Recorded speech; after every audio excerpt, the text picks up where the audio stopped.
Rádio Jovem Pan Santos.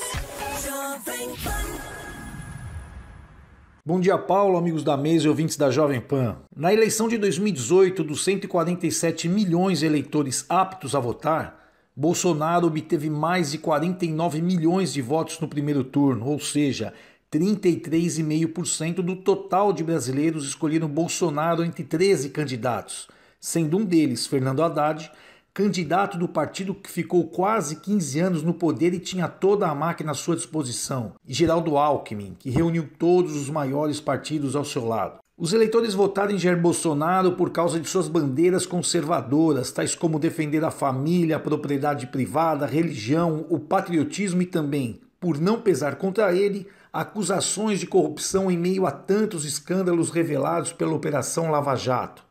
No segundo turno, somaram-se aos 49 milhões de eleitores convictos de Bolsonaro, mais 8,5 milhões de eleitores que preferiram buscar um novo, já que Haddad representava a continuidade da tal velha política, passando de 33,5% para 39,2% dos eleitores totais. Desde a sua posse, Bolsonaro vem enfrentando grandes dificuldades para governar o país, tendo suas pautas barradas, ora no Congresso Nacional, ora no Judiciário. E é importante ressaltar que boa parte desses obstáculos foram criados pelo próprio presidente, que parece se alimentar do confronto, e acabou trocando o tal presidencialismo de coalizão, que é importante ressaltar, que é responsável por parte dos problemas de corrupção do país, pelo presidencialismo de colisão.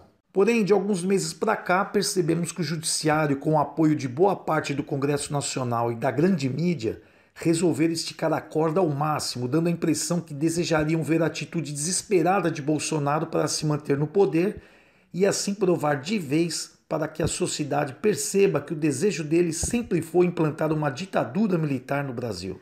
Para entender se essa narrativa tem repercussão entre os eleitores brasileiros, o IBESP realizou pesquisa nacional com 1.000 entrevistas com pessoas acima de 16 anos e os resultados são interessantes. 40,4% acreditam sim que Bolsonaro tem intenção de implantar uma ditadura no Brasil.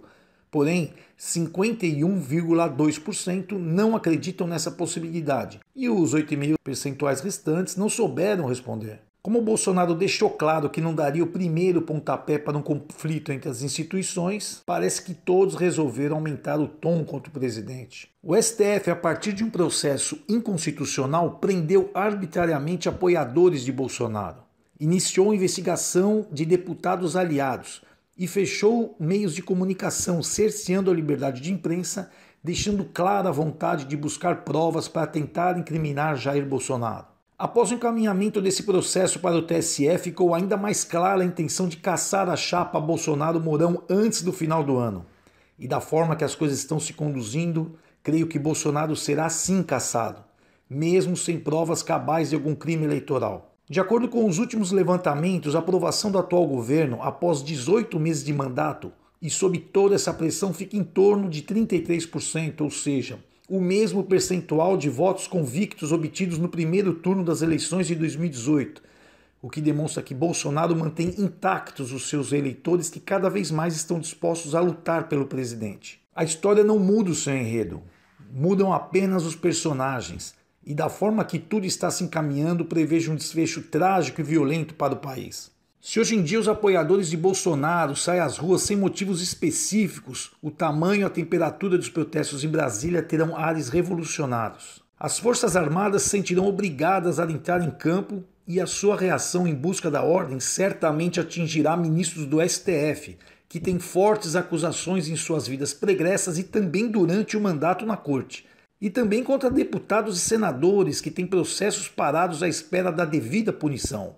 Se a eleição de Bolsonaro foi um duro golpe contra o sistema político do Brasil, a reação à cassação do seu mandato poderá ser o golpe final. Eu sou Marcelo de Giuseppe, cientista social e político do Instituto de Planejamento Estratégico IBESP. Um bom dia aos ouvintes da Jovem Pan.